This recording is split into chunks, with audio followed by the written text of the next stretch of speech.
चलिए शुरू करते हैं। देखिए, जो पहली खबर है वो हेल्थ से जुड़ी हुई है। 2021 में WHO ने एक रिपोर्ट निकाली। इसका नाम था ग्लोबल टीबी रिपोर्ट।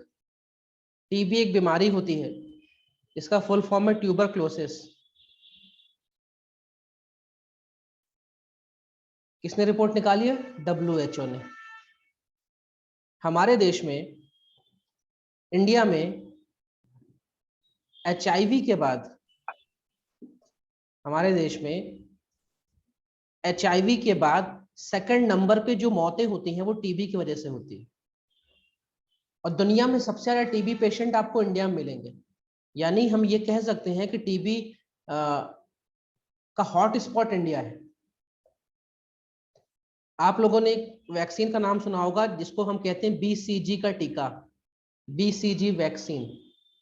दो व्यक्ति थे, फ्रांस के थे, 1921 में उन्होंने ये वैक्सीन निकाली टीबी की।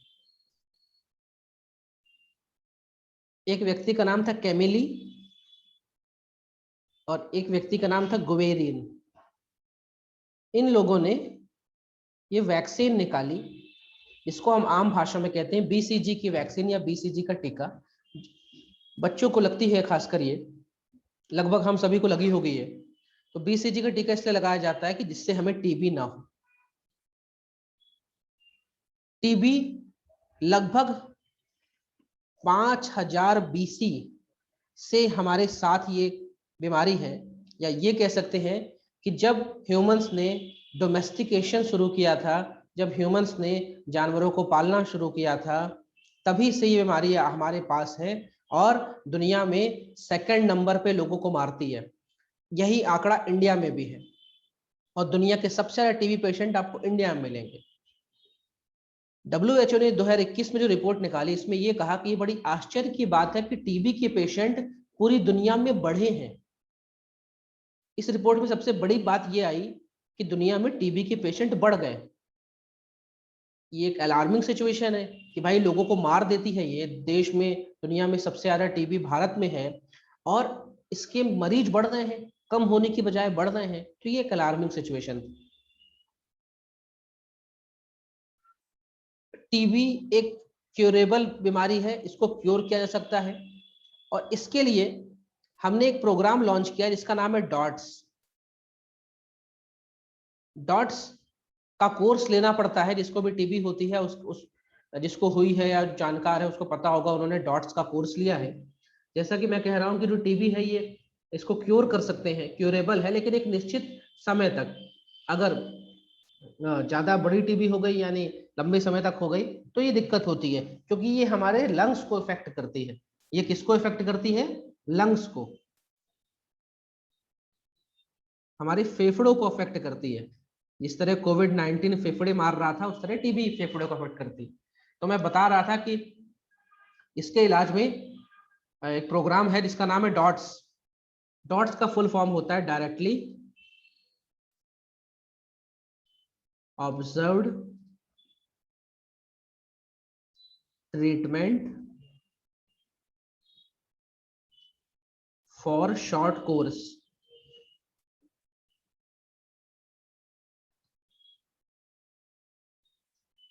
यानी एक कम समय के लिए किसी की निगरानी में एक ट्रीटमेंट किया जाए, उसे हम कहते हैं डॉट्स। यानी डॉट्स का इलाज किस बीमारी में होता है? टीबी में होता है। अब दिक्कत यह है कि हमारे लंग्स को अफेक्ट करता है और ये बीमारी होती है बैक्टीरिया से। ये बीमारी आपको किससे होगी? बैक्टीरिया से।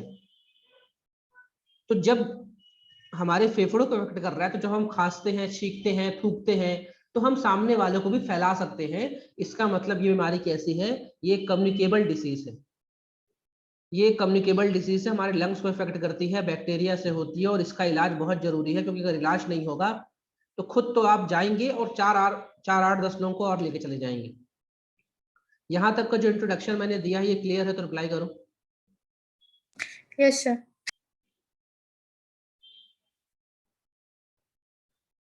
Sir, excuse me sir.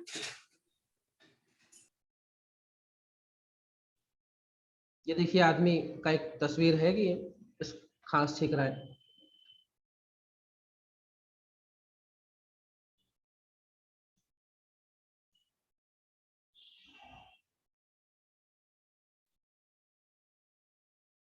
अब अभी तक जैसे मैंने कहा कि ये बैक्टीरिया से होती है, तो किस बैक्टीरिया से होती है, इसका नाम है ट्यूबरक्लोसिस बैक्टीरियम। ये इस बैक्टीरिया का नाम है और काफी पुरानी बीमारी है। यानी जब से हम सिविलाइज हुए, जब से हम रहना मतलब हमने एग्रीकल्चर शुरू किया, हमने कैटल को रखना शुरू किया, तब से बीमारी हमारे साथ है। तो ये एक बैक्टीरिया से होती है और इसके इलाज के लिए अगर हो गई तो हमें डॉट्स लेना पड़ता है, और अगर ना हो इसके लिए हमें बीसीजी का टीका लगवाना पड़ता है। जब ये बीमारी हमको हो जाती है तो हमारे लंग्स में सूजन आ जाती है, उस सूजन को कहते हैं हेपेटाइटिस। हमारे लंग्स में सूजन आ जाती है, उस सूजन को कहते हैं हेपेटाइटिस। ये सूजन भी ना आए हमें, उसके लिए भी टीके लगते हैं। आप लोगों ने सुना होगा हेपेटाइटिस बी का टीका, हेपेटाइटिस सी का टीका। ये अलग अलग बैक्टीरिया के हिसाब से इनका नाम है। लेकिन ये हेपेटाइटिस क्या होता है, जो स्वेलिंग आती है, जो इन्फ्लेमेशन आता है हमारे लीवर में, जो सूजन आती है, उसे हम कहते हैं हेपेटाइटिस, उसे हम कहते हैं हेपेटाइटिस। अब हमारे साथ दिक्कत ये है कि देश में सबसे ज्यादा, मतलब दुनिया में सबसे ज्यादा टीबी रोगी भारत में है। टीबी रोगी, जैसे किसी को सर्दी है, खांसी है, दिन भर खांसता चीखता है, तो अपन बोलते हैं इलाज करा लो, दिखवा लो, तो क्या बोलता है, कोई बात नहीं यार, नॉर्मल खांसी है, चलता रहेगा। वो खांस रहा है, बलगम वाली खांसी है, कुछ दिक्कत है, वो आधे लोग इग्नोर कर देते हैं, हमें कुछ हुआ थोड़ी ना है। और दूसरी चीज, जब लोग इग्नोर कर देते हैं तो जाने अनजाने वो लोगों को टीबी फैला रहे हैं। दूसरा, जब वो इलाज कराने जाते हैं, उनको पता चलता है वो टीबी है उनको, तो वो ये बात छुपा भी लेते हैं समाज से, लोगों से ही, कि अगर किसी को मालूम चल जाएगा इसको टीबी है तो वो हमारे साथ बैठेगा नहीं, हमारे साथ बात नहीं करेगा, हमको दूर रखेगा। इस चक्कर में क्या है, बहुत से लोग इलाज नहीं कराते, बहुत से लोग कुछ भी इलाज कर लेते हैं। जहां खाना एक टैबलेट थी वहां दो खा ली, या खाना था मान लो ए नाम की गोली खा ली, बी नाम की गोली अपने हिसाब से। और कुछ लोग समय पे इलाज नहीं कराते, जब आखिरी में दिक्कत बढ़ जाती तब इलाज कराते हैं। तो हमारे देश में एक और दिक्कत बन के आई है बड़ी, कि भाई टीबी ना हो हमने टीका लगाया, टीबी हो गई तो हमने डॉट्स किया। लेकिन एक और बड़ी दिक्कत ये आई हमारे साथ कि लोग समय पे इलाज नहीं लेते, और इलाज लेते हैं तो उसका कोर्स पूरा नहीं करते। इस वजह से ना उनकी टीबी खत्म तो होती नहीं है, पहली चीज तो। दूसरा, मान लीजिए कोई डोज है जो 10 दिन का है, जैसे डॉक्टर बोलते हैं कि 10 दिन डोज लेना है, इस डोज को पूरा करो। हम आप क्या करते हैं, 2 दिन में ठीक होगा तो 8 दिन का डोज नहीं लेते।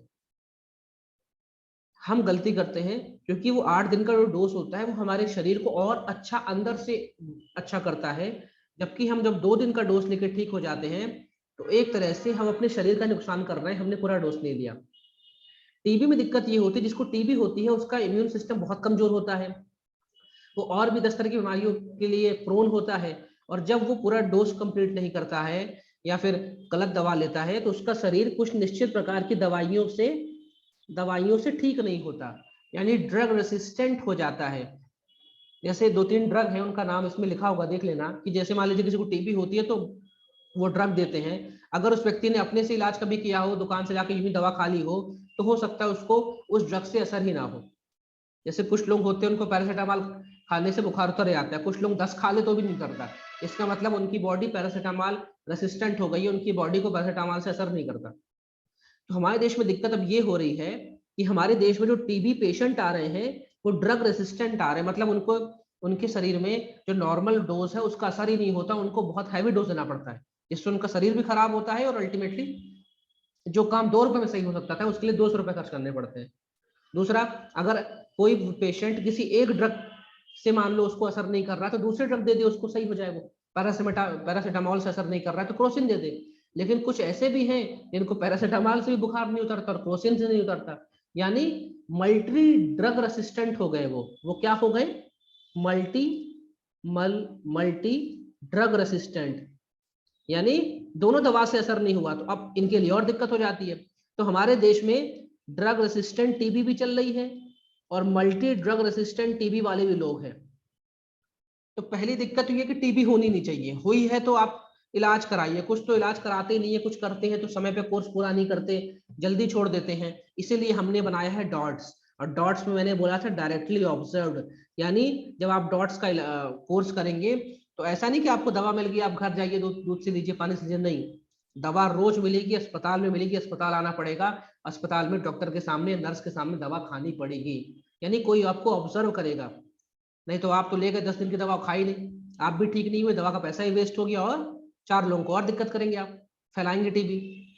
इसलिए यहाँ पे डायरेक्टली ऑब्जर्व मतलब ये है कि आपको उस निश्चित अस्पताल में, निश्चित क्लिनिक में किसी व्यक्ति के सामने खाना पड़ेगा, जहां पे उसमें एक आपका घर का व्यक्ति भी होगा आपके साथ, कि वो भी निश्चिंत रहे कि आपने दवा ले ली, और एक डॉक्टर या कोई और कंपाउंडर भी होगा।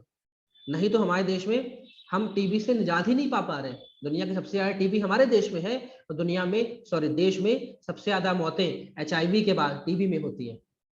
HIV तो, और दिक्कत ये भी है कि किसी को अगर HIV है तो उसको टीबी होना के लिए प्रोन है, क्योंकि उसकी बॉडी वैसे ही कमजोर है। मतलब अगर आपको 10 तरह की और बीमारियां हैं तो आपको टीबी जल्दी से हो जाएगा। और लोग तो मुंह में ही खांसते हैं, कहीं भी चीखते हैं, कहीं भी थूकते हैं, उनको लगता है क्या, लेकिन टीबी एक बहुत ही जानलेवा बीमारी है, और काफी इसके लिए सरकार एफर्ट कर रही। WHO ने बोला दुनिया भर से हम 2025 तक टीबी हटा देंगे, टीबी खत्म कर देंगे। भारत ने बोला, सॉरी, WHO ने बोला कि हम 2030 तक दुनिया से टीबी हटा देंगे। भारत ने बोला हम 2025 तक हटा देंगे। ये भारत का टारगेट है कि हम 2025 तक टीबी को अपने देश से खत्म कर देंगे। लेकिन अभी की रिपोर्ट ने ये बोला कि भैया खत्म तो छोड़ो, बढ़ गई टीबी। तो ये एक रिपोर्ट आई थी, मैंने आपको टीबी के बारे में सब कुछ बताया, बैक्टीरिया से होने वाली बीमारी है, इसके इलाज का काम बताया, कौन से बैक्टीरिया है, कौन सा टीका है, किस तरह की टीबी चल रही है। कोई डाउट हो तो पूछ लो, नहीं तो अगली न्यूज में चले।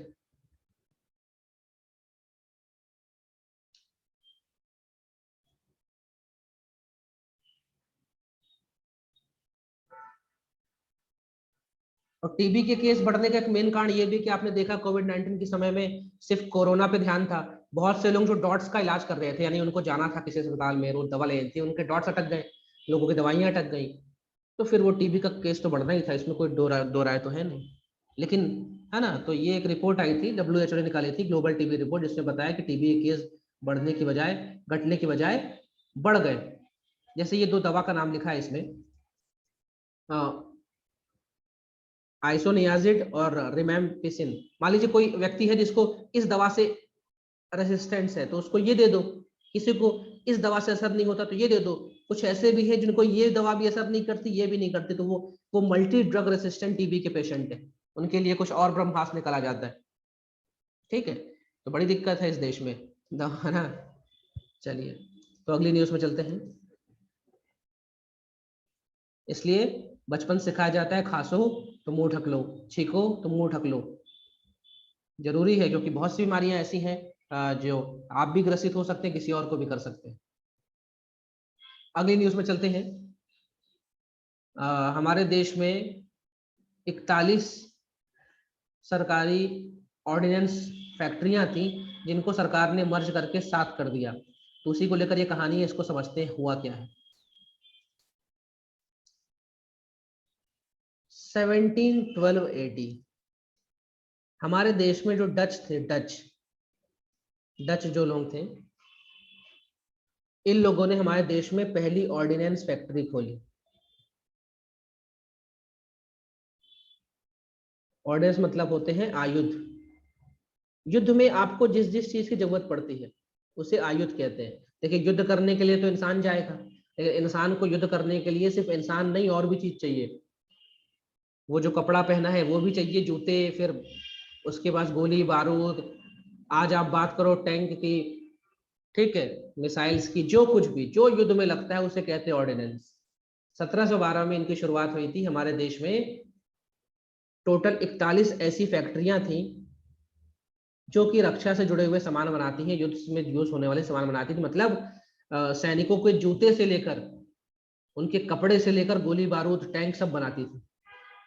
और ये किसके अधीन काम करती थी? ऑर्डिनेंस फैक्ट्री बोर्ड के अधीन।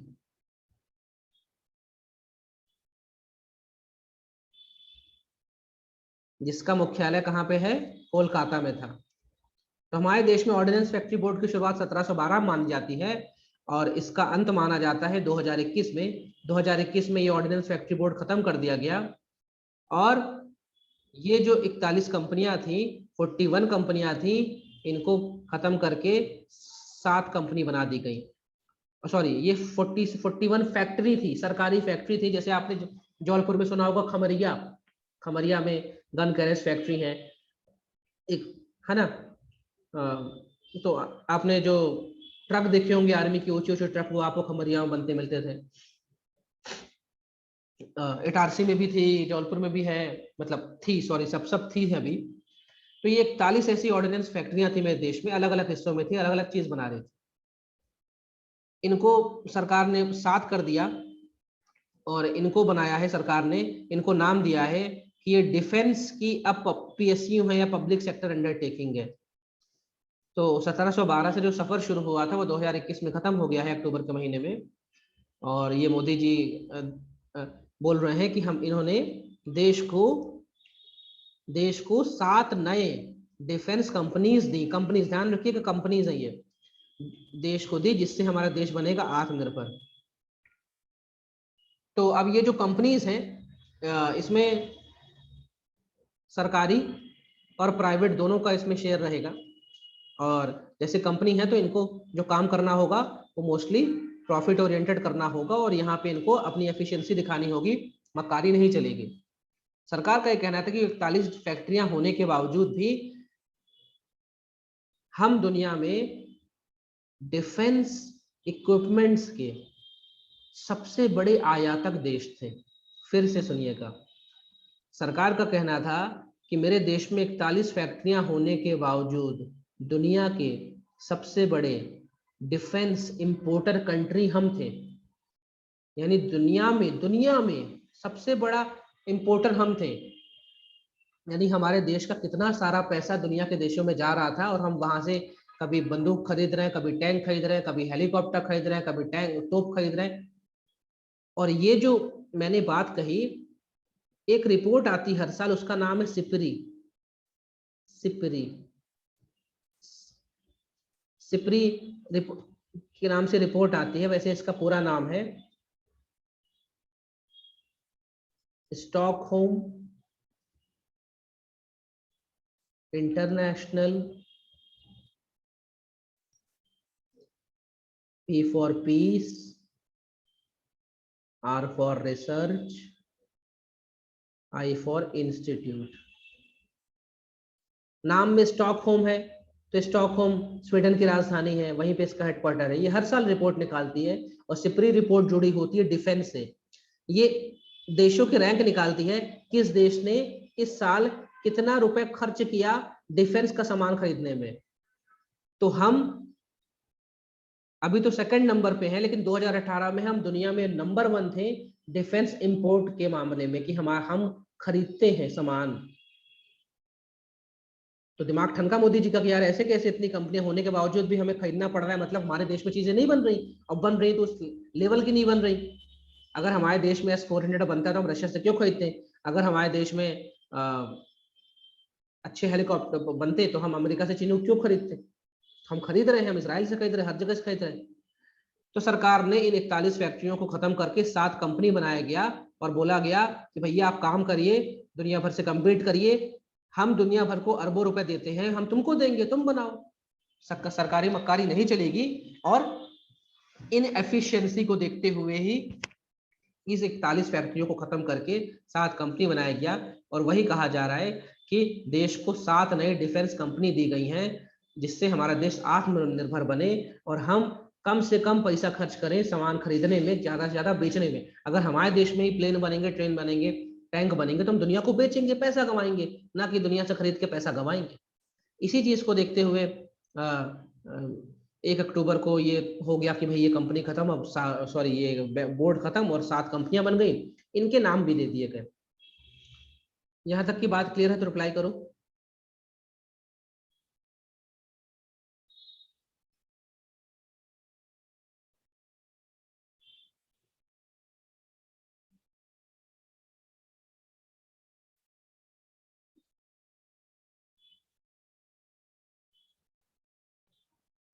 और इनके ये नाम है,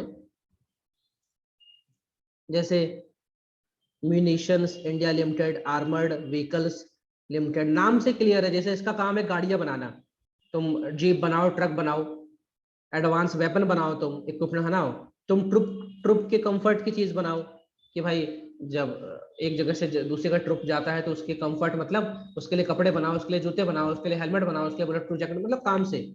एक का काम है यंत्र बनाओ तुम, एक का काम है कि जो डिफेंस में हमें कम्युनिकेशन करना होता है तो हमें उसके लिए आप नई नई चीजें बनाइए। ये ग्लाइडर्स इंडिया कि भाई पैराशूट बनाइए, आप ग्लाइडिंग चीज बनाइए, कोई अच्छे पैराशूट बनाइए, मतलब जो भी हमें हवा में है जब हमारे सोल्जर्स रहे तो उनके काम की चीज बनाइए। तो इनके अलग अलग नाम से ही इनके काम तय हो गए हैं। तो 41 फैक्ट्रियां को खत्म करके 7 कंपनीज बना दी गई है। और सबसे मेन रीजन यही है कि हम एक गरीब मुल्क होते हुए भी इतना पैसा क्यों खर्च कर रहे हैं, इससे अच्छा खुद ही बनाए और खुद भी यूज करें, दुनिया को ही बेचे। क्लियर हो रही न्यूज? रिप्लाई करो तो आगे चले। तो 1712 से तो सफर शुरू हुआ, वो 2021 में खत्म हो गया।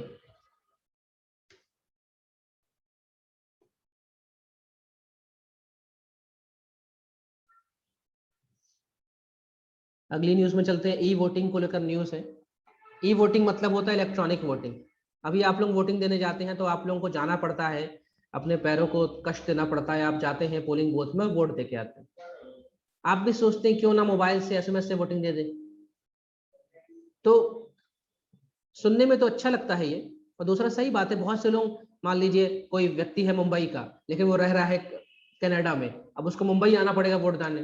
कोई व्यक्ति है मान लीजिए रीवा का और वो रह रहा है भोपाल में, तो उसको रीवा आना पड़ेगा वोट डालने। तो क्यों ना कुछ इलेक्ट्रॉनिक सिस्टम हो जाए, एसएमएस से, ईमेल से, फोन कॉल करके हम वोट दे दें अपना। वोट के वोट भी पड़ेंगे, काम का काम हो जाएगा, डेमोक्रेसी और मजबूत हो जाएगी। तो तेलंगाना का जो स्टेट इलेक्शन कमीशन है, उसने स्मार्टफोन बेस एक ऑनलाइन वोटिंग एक्सपेरिमेंट शुरू किया कि चलो एक्सपेरिमेंट करके देखते हैं कितना सफल होता है। इसको लेकर जो हमारे भूतपूर्व इलेक्शन कमिश्नर हैं उन्होंने आपत्ति जताई कि इसे मत करिए, ये ज्यादा प्रूफ नहीं है और मतलब सेफ नहीं है, दिक्कत हो जाएगी। ऐसा वो इसलिए कह रहे हैं कि हमारे देश में हम देख रहे हैं कि इलेक्ट्रॉनिक के माध्यम से, इंटरनेट के माध्यम से हम कुछ भी कर लें, हैक हो जाता है। इंटरनेट ज्यादा सिक्योर नहीं है हमारा, कोई भी किसी भी चीज को हैक कर लेता है। मालूम चल रहा है कि हम एसएमएस लिख रहे हैं कि हमें ए नाम के कैंडिडेट को जिताना है और वहां पे रिसीव हो रहा है कि बी नाम को जिताना है। कुछ भी हो सकता है, हमारे देश का इंटरनेट इतना अच्छा नहीं है, मतलब सिक्योरिटी इतनी अच्छी नहीं है ना। इलेक्ट्रॉनिक जो सिक्योरिटी है वो अच्छी नहीं है, अटैक्स हो जाते हैं, हैकिंग हो जाता है। तो अभी तेलंगाना में जो वहाँ का इलेक्शन कमीशन है वो एक स्मार्टफोन बेस्ड एक ऐप बनाया है और उससे एक पायलट बेसिस पे एक्सपेरिमेंट कर रहा है, देखते हैं कितना सफल होगा। लेकिन इसको लेकर आपत्ति आ गई, इसको ना किया जाए तो बेहतर होगा। अब ये जो सवाल है पॉलिटी का है, तो अब ये जान लेते हैं कि इलेक्शन क्या कैसे होता है और हमारे देश में इलेक्शन कौन कराता है। ठीक है, हमारे संविधान में जो पार्ट 15 है, कौन सा पार्ट 15, उसमें आर्टिकल 324 से लेकर 329 तक इसके बारे में बात की गई है, चुनाव के बारे में, इलेक्शंस के बारे में बात की गई है। आर्टिकल 324 कहता है कि मेरे देश में एक इलेक्शन कमीशन ऑफ इंडिया होना चाहिए और जिसका काम होगा इलेक्शन कराना और इलेक्शन से जुड़ी हुई और भी सारी चीज कराना। भाई इलेक्शन कराना है तो आप खुद सोचिए, अगर मुझे कहीं इलेक्शन होता है तो सबसे पहले क्या होता है, पहले पहले वहां का एक तरह से जो क्षेत्र है वो डिसाइड होता है कि किस क्षेत्र में इलेक्शन होगा, जिसे हम कहते हैं वहां का संसदीय क्षेत्र या निर्वाचन क्षेत्र, इलेक्शन कॉन्स्टिट्यूएंसी। उसके बाद ये डिसाइड होता है उसका टाइम टेबल कि कब कब होगा, फिर डिसाइड होता है कि कौन चुनाव खड़ेगा, नॉमिनेशन, फिर रामलाल खड़ा है कि श्यामलाल खड़ा है किस चुनाव। उसके बाद ये तय होता है कि उसका प्रचार प्रसार, इसको रैली वैली कहते हैं। उसके बाद फिर किस दिन वोटिंग होगी वो तय होता है, फिर वोटिंग होती है, फिर रिजल्ट, फिर काउंटिंग होती है, फिर रिजल्ट आता है। और यहाँ पे जो वोटिंग करने आते हैं उनके उनके लिए बाकायदा मतदाता पर्ची निकलती है। तो बहुत सारे काम होते हैं, ऐसा नहीं कि एक झटके में इलेक्शन हो जाता है। तो 324 में बोला गया था कि देश में इलेक्शन कमीशन ऑफ इंडिया होगा जिसका काम होगा देश के सारे चुनाव कराना, क्योंकि जब ये एक संवैधानिक बॉडी है तो देश के सारे चुनाव कराना। लेकिन हमारे देश में 73rd और 74th जो कॉन्स्टिट्यूशन अमेंडमेंट हुआ 1900, बताओ आप लोग कमेंट में बताओ कि 73वां और 74वां संविधान संशोधन किस साल हुआ। किस साल हुआ बताइए, कमेंट में बताइए। 73rd और 74th कॉन्स्टिट्यूशनल अमेंडमेंट किस साल हुआ? 76, 92, 78?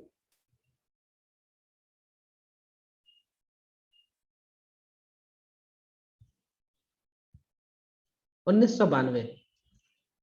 ये जो दो संशोधन हुए, ये संशोधन कहता है कि पंचायत होंगी, पंचायत, और ये वाला कहता है कि अर्बन लोकल बॉडीज होंगी, शहरी निकाय होंगे, जिसमें आपको नगर निगम नगर पालिका मिले। तो जब ये 1992 में आया तो अभी तक सिर्फ इलेक्शन कमीशन ऑफ इंडिया था, फिर हमें राज्यों के लिए मिला state election commission of India. तो जब ये आया तब ये संस्था आती राज्य निर्वाचन आयोग, और इसका काम होता है पंचायत और नगरीय निकाय वाले चुनाव कराना। इसके ऊपर के सारे चुनाव, यानी लोकसभा के, विधानसभा के, राष्ट्रपति के, उपराष्ट्रपति के सारे चुनाव ये कराता है इलेक्शन कमीशन ऑफ इंडिया। 1988 तक मेरे देश में वोट देने की जो उम्र थी वो 21 साल थी। लेकिन अभी आप लोग कितने साल में वोट देते हैं बताइए कोई मुझे कमेंट में। अभी आप लोग वोट देने के लिए मिनिमम एज कितनी होनी चाहिए? 18 साल। बहुत बढ़िया। तो 61st कॉन्स्टिट्यूशनल अमेंडमेंट आया था 1988 में, तारीख थी 16 अक्टूबर 1988। इस तारीख में ये 21 साल वाला जो एज था इसको 18 साल कर दिया गया, यानी 18 साल से बड़ा बच्चा वोट दे सकता है। और हमारे देश में सार्वभौमिक मताधिकार है, यानी यूनिवर्सल एडल्ट सफरेज है। मतलब सिर्फ शर्त क्या है? 18 साल से बड़ा। फिर ये नहीं पूछते रंग गोरा है कि काला, हाइट छोटी है कि बड़ी, हिंदू है कि मुसलमान, ये नहीं करते। इसलिए हमारे देश में क्या कहते हैं? सार्वभौमिक मताधिकार है। और ये किस आर्टिकल में लिखा है? आर्टिकल 326 में। आर्टिकल 326 कहता है कि इस देश में सार्वभौमिक मताधिकार है, और ये जो हमें vote, the right to vote है, ये हमें कौन सा अधिकार है, कौन सा राइट है ये मेरे पास? ये मेरे पास संवैधानिक राइट है, ये मेरे पास कॉन्स्टिट्यूशनल राइट है। वोट देने का अधिकार मौलिक अधिकार नहीं है, संवैधानिक राइट है। और आर्टिकल 326 में इसका जिक्र है। पहले 21 साल से बड़ा व्यक्ति वोट दे सकता था। 61st कॉन्स्टिट्यूशनल अमेंडमेंट एक्ट 1988 से 21 साल की उम्र 18 साल कर दी। और जब आप 18 साल से बड़े बच्चों से वोट डलवाएंगे तो वोट देने वालों की संख्या भी तो ज्यादा होगी। और इसी सेम तारीख से जो इलेक्शन कमीशन ऑफ इंडिया था, पहले वो एक मेंबर बॉडी था, यानी पहले यहाँ पे मुख्य निर्वाचन आयुक्त होता था, एक बॉडी था। लेकिन जब भीड़ बढ़ गई तो इसको मल्टी बॉडी बना दिया गया। मतलब मुख्य के नीचे दो और हैं, जिसको कहते हैं इलेक्शन कमिश्नर और इलेक्शन कमिश्नर। यानी आज आपके पास जो इलेक्शन कमीशन ऑफ इंडिया, उसमें 3 चुनाव आयुक्त होते हैं। ये 3 कब आए हैं? उसी तारीख से, जिस तारीख से 21 से 18 कर दिया गया है। अभी जो वर्तमान में हमारे चीफ इलेक्शन कमिश्नर हैं, उनका नाम है सुशील चंद्र। सुशील चंद्र। बाकी 2 का क्या नाम है आप देख के छोड़िएगा, आपका होमवर्क है। अभी तो तक मैं जो आपको समझाया हूं क्लियर हो रहा है? अप्लाई करो।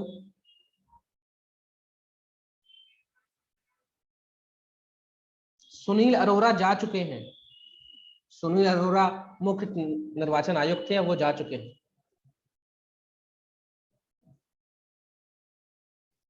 ठीक है, जल्दीबाजी नहीं, तुक्का उक्का नहीं खेलना है, आराम से, कोई किसी को मेडल नहीं मिल रहा है यहाँ पे।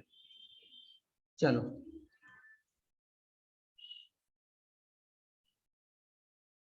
ठीक है। तो अभी कंसर्न से, अभी हमारे देश में जो वोटिंग होती है वो इलेक्ट्रॉनिक वोटिंग मशीन से होती है, ईवीएम से आप लोगों ने वोट डाला होगा।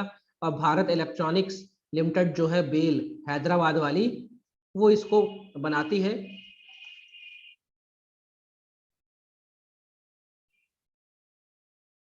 सीईसी के नीचे 2 कौन होते हैं? देखिए, सीईसी मतलब होता है मुख्य निर्वाचन आयुक्त, चीफ इलेक्शन कमिश्नर। उसके नीचे 2 होते हैं इलेक्शन कमिश्नर्स। तो आपकी election commission multi member body कब बनी है? 1988 से। क्यों बनी है? पहले 21 साल तक के व्यक्ति वोट डालते थे, फिर 18 साल किया गया तो संख्या भी बढ़ेगी, इस चक्कर में मल्टी मेंबर बॉडी बनाई गई। और ये जो इलेक्शन कमिश्नर्स होते हैं, ये इनका जो टेन्योर होता है ये 6 साल या 65 साल होता है, और इनके वेतन भत्ते सुप्रीम कोर्ट के जज बराबर होते हैं। यानी ठीक है, इनके वेतन भत्तों पे किसी भी तरह की पार्लियामेंट में वोटिंग नहीं हो सकती। और इन सबकी नियुक्ति कौन करता है? राष्ट्रपति करता है, प्रेसिडेंट करता है, राष्ट्रपति करता है। चले आगे, रिप्लाई करो।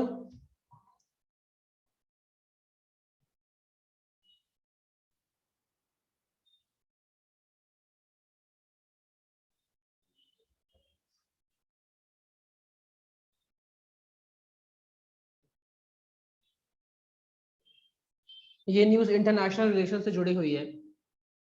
भूटान और चाइना ने एक MOU साइन किया जिससे वो अपने आपस के जो सीमा विवाद है, बाउंड्री के जो दिक्कतें हैं उसको सुलझा सकते हैं। क्या दिक्कत है थोड़ी समझ लेते हैं, जरूरी हमारे लिए भी।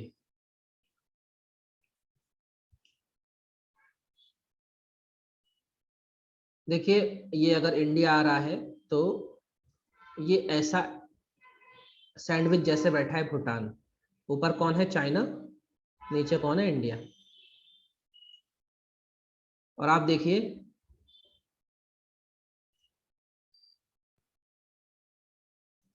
कि भूटान की जो बॉर्डर है वो चाइना से लगती है, इधर फिर इंडिया आ जाता है, इधर फिर, यानी भूटान की बॉर्डर चाइना से लग रही है।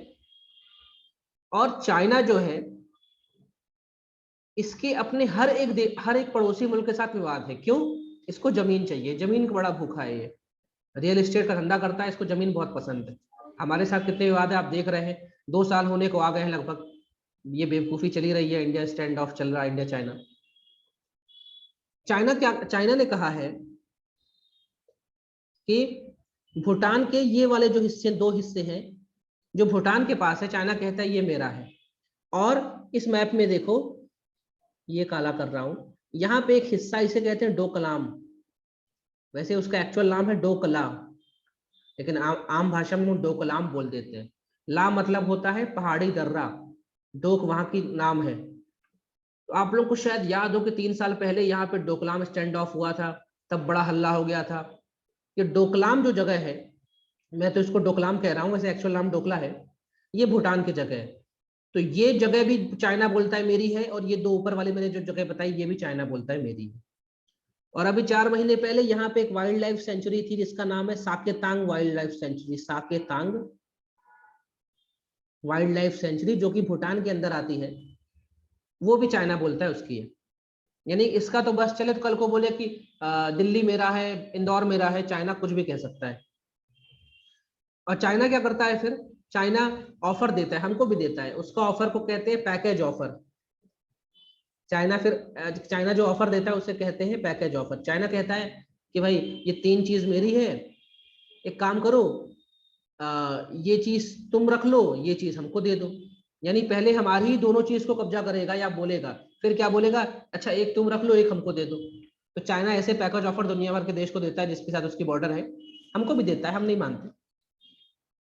तो अभी सवाल ये है कि भूटान की जो बॉर्डर है वो चाइना से लगती है, फिर भी भूटान और चाइना के जो डिप्लोमेटिक संबंध है वो शून्य है। मतलब भूटान में चाइना की एम्बेसी नहीं है, चाइना में भूटान की एम्बेसी नहीं है। बड़ी अजब बात है, पड़ोसी मुल्क है फिर भी बात नहीं करते। यहाँ तक कि भूटान को चाइना से अगर ऑफिशियल बात करनी होती है तो पहले भूटान चिट्ठी भेजता है भारत की, नई दिल्ली, नई दिल्ली से चिट्ठी आती है चाइना, फिर चाइना से चिट्ठी आती है भारत, भारत से चिट्ठी आती है भूटान। भूटान ने ऐसा क्यों किया? भूटान काफी छोटा देश है, राजधानी इसकी थिम्फू है, काफी शांत प्रिय लोग हैं, दुनियादारी से मतलब नहीं है। चाइना इनसे बहुत बड़ा है, कई गुना बड़ा है। भूटान ने कई साल पहले ये पॉलिसी रखी थी, बनाई थी कि हम, क्या पॉलिसी बनाई थी कि यूनाइटेड नेशन की जो सुरक्षा परिषद है उसके जो परमानेंट मेंबर हैं उनसे वो किसी भी तरह के डिप्लोमेटिक रिलेशंस नहीं रखेगा। अब चाइना वहां का परमानेंट सदस्य है, तो भले वो उसका पड़ोसी है लेकिन उसके साथ वो किसी भी डिप्लोमेटिक रिलेशन नहीं रखा है, क्योंकि ये उसने पॉलिसी बनाई थी कि जो परमानेंट 5 देश हैं, यानी यूएसए, ब्रिटेन, फ्रांस, चाइना और रशिया, इनके साथ वो किसी भी तरह के डिप्लोमेटिक रिलेशंस नहीं रखेगा। लेकिन चाइना तो मान ही नहीं रहा है, वो तो उसके एरिया कब्जा रहा है, क्लेम कर रहा है। लेकिन वहीं हम भारत की बात अगर करें तो भूटान की जो आर्मी है उसको कहते हैं रॉयल गार्ड्स। भूटान की आर्मी को क्या कहते हैं? Royal guards. और इन रॉयल गार्ड्स की ट्रेनिंग भारत में होती है। भूटान के army cadets Indian military academy में आकर ट्रेनिंग लेते हैं। यहाँ तक कि भूटान और नेपाल के बच्चे यूपीएससी का एग्जाम भी दे सकते हैं कुछ विशेष पोस्ट में। तो हमारे इतने अच्छे रिलेशन है भूटान के साथ, और वहां वो चाइना के साथ दोस्ती नहीं करता। अभी ये बात ये उठी कि जो एरिया इसने कब्जा के रखे हैं, इसको लेकर बात थी। तो अभी ऐसा हुआ कि चाइना और भूटान के जो मेंबर्स हैं वो मुलाकात की और उन्होंने कुछ बात करी, लेकिन वो बात एक इनफॉर्मल बात हो रही है, इसी को लेकर न्यूज आ गई। तो ये हम पढ़ रहे हैं, जब 2017 में डोकलाम विवाद हुआ था, इसे कहते हैं डोकलाम स्टैंड ऑफ। तो भूटान तो बहुत छोटा देश है, चाइना उसको डरा रहा था। हमने भूटान के साथ 1950 में एक संधि साइन की है जिसका नाम है पीस एंड फ्रेंडशिप ट्रीटी। मोटे तौर पे इसका मतलब यह है, भूटान तुम्हें जब भी दिक्कत होगी बताना, हम सामने खड़े रहेंगे, डरना मत। जब डोकलाम, अब ये हिस्सा आप देख रहे हो ना, ये इसे ट्राई जंक्शन कहते हैं, क्योंकि एक तरफ है इंडिया, एक तरफ है भूटान, एक तरफ है चाइना। और ये देखिए ये, और यहाँ से हमारा एक बहुत ही पतला सा हाईवे गुजरता है जिसको हम कहते हैं सिलीगुड़ी कॉरिडोर। क्या कहते हैं? सिलीगुड़ी कॉरिडोर। यानी इसी रास्ते से हम अपने नॉर्थ ईस्ट से कनेक्ट हो पाते हैं। और यहाँ तक चाइना ही है, सिर्फ 50 किलोमीटर की दूरी है। और चाइना ये बोलता है, इसे चाइना बोलता है चिकन नेक। क्या बोलता है? मुर्गे की गर्दन, चिकन नेक। चाइना बोलता है कि इस मुर्गे की गर्दन को तो मैं काटूंगा, आज नहीं कल काटूंगा, क्योंकि अगर इसको काट दिया, इस रास्ते को उड़ा दिया, इस रास्ते में कब्जा कर लिया, तो भारत अपने उत्तर पूर्व से खत्म हो जाएगा या अटक जाएगा, या जिसका कनेक्शन टूट जाएगा। तो हमारे लिए बहुत इंपॉर्टेंट कि चाइना यहाँ कुछ हरकत ना करे, क्योंकि ये देखिए बहुत करीब है चिकन नेक से। हमारे देश को गुलाम बनाया ब्रिटेन ने।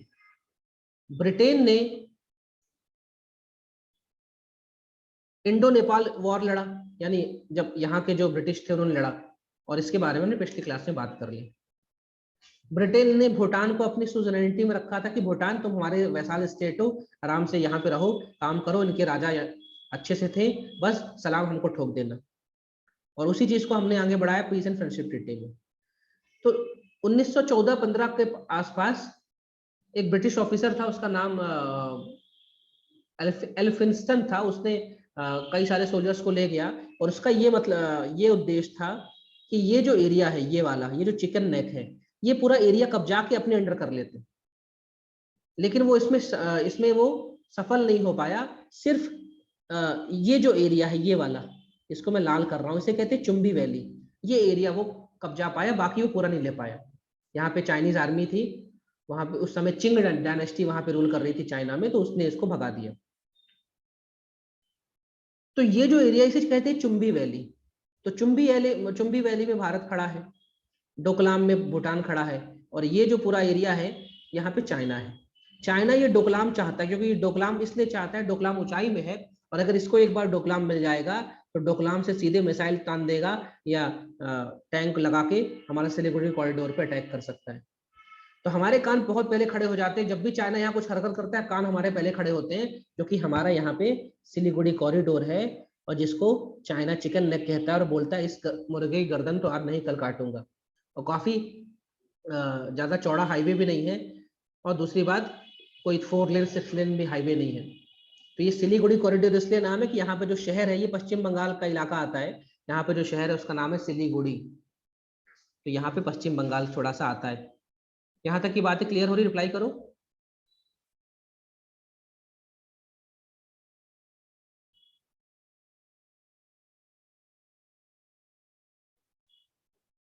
तो ये जब भी बात आए कि ट्राई जंक्शन की बात आती है, या चुंबी वैली की, ये चुंबी वैली है, ये लाल लाल चुंबी वैली है, डोकलाम भूटान का हिस्सा है, ध्यान रखिए, डोकलाम भूटान का हिस्सा है।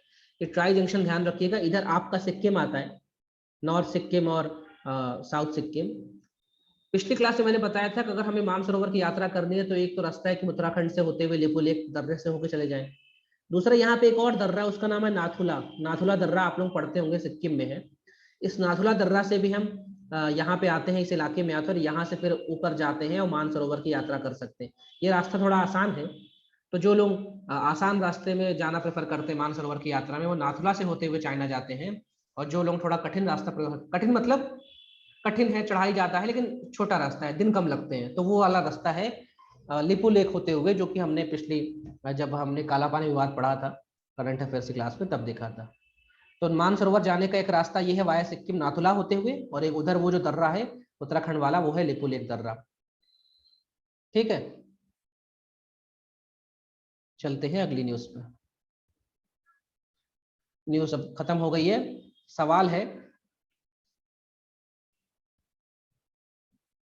ये सवाल थोड़ा कठिन लगेगा लेकिन मैं ही समझा आंसर देता हूं।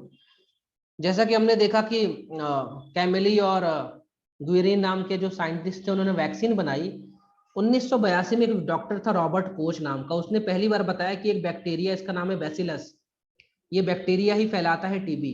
रॉबर्ट कोच, तो ये ऑप्शन सही है। टीबी हमारे लंग्स को अफेक्ट करता है, ये भी आपको पता है, मैंने बताया लंग्स अफेक्ट करता है।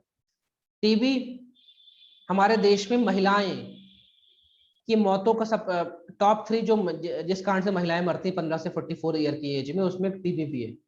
और टीबी के जो लक्षण है उसमें बुखार आती है, रात में पसीना आता है, वजन कम होता है, खांसी आती, सब है। यानी इसमें चारों ऑप्शन सही हैं। ठीक है, तो ये काफी कठिन हो जाता है, इसलिए मैंने आपको समझा दिया। तो इसमें होगा कोई डी नंबर, ये वाला आप लोग बताओ। क्वेश्चन नंबर 2 अटेम्प्ट करो। टीबी के बारे में है। पहला बोल रहा है कि जो लोग HIV से ग्रसित है उनको टीबी होने के चांसेस ज्यादा है। दूसरा ये कह रहा है कि डॉट्स का फुल फॉर्म है directory observe treatment short course.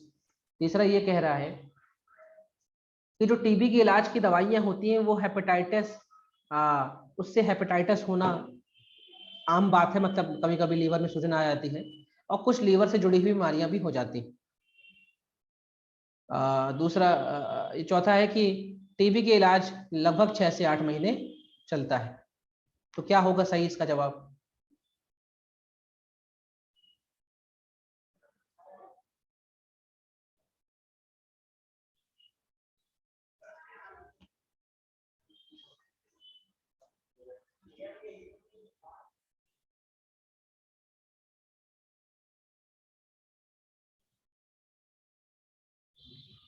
ठीक है, तो इसके चारों ऑप्शन सही हैं कि जिनको HIV मतलब उनका इम्यून वैसे ही कमजोर है, उनको टीबी होने के चांसेस ज्यादा है। डॉट्स का फुल फॉर्म देख लिया है। टीबी की जब इलाज करते हैं, जब ज्यादा बड़ी स्टेज की टीबी होती है तो वो आपके दूसरे अंगों को भी खराब कर सकती है, उसमें कुछ साइड इफेक्ट हो सकते हैं। और इसका इलाज लगभग 6 से 8 महीने चलता है। ठीक है, अब बताइए ऑर्डिनेंस फैक्ट्री बोर्ड, जो कि अब खत्म कर दी गई है और उसकी जगह नाम हो गया डायरेक्टरेट ऑफ ऑर्डिनेंस, इसका मुख्यालय कहाँ पे है?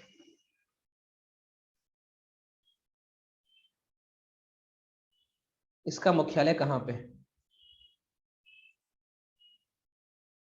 ये सब क्लास में बताया है मैंने, फटाफट रिप्लाई करो।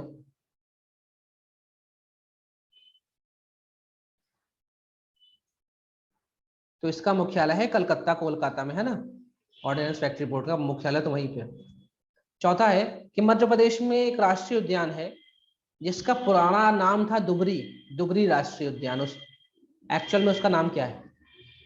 कौन सा वो राष्ट्रीय उद्यान है जिसका पुराना नाम था दुबरी? सर संजय डुबरी है क्या? वैसे बड़ा आसान क्वेश्चन है, हम लोग जनरली कह देते हैं कि संजय दुबरी राष्ट्रीय उद्यान। दुबरी नाम की जगह है और ये आपको मिलेगा वाली में, सीधी में। तो जब छत्तीसगढ़ अलग हुआ 2000 में, तो ये इसका बहुत बड़ा हिस्सा चला गया छत्तीसगढ़ के पास, और छत्तीसगढ़ में जो हिस्सा गया उसका नाम है गुरु घासीदास नेशनल पार्क। और हमारे पास जो हिस्सा बचा हमने उसका नाम रखा संजय राष्ट्रीय उद्यान। अच्छा, ये संजय नाम इसको 2000 में दिया गया, उसके पहले इसका नाम था दुबरी राष्ट्रीय उद्यान।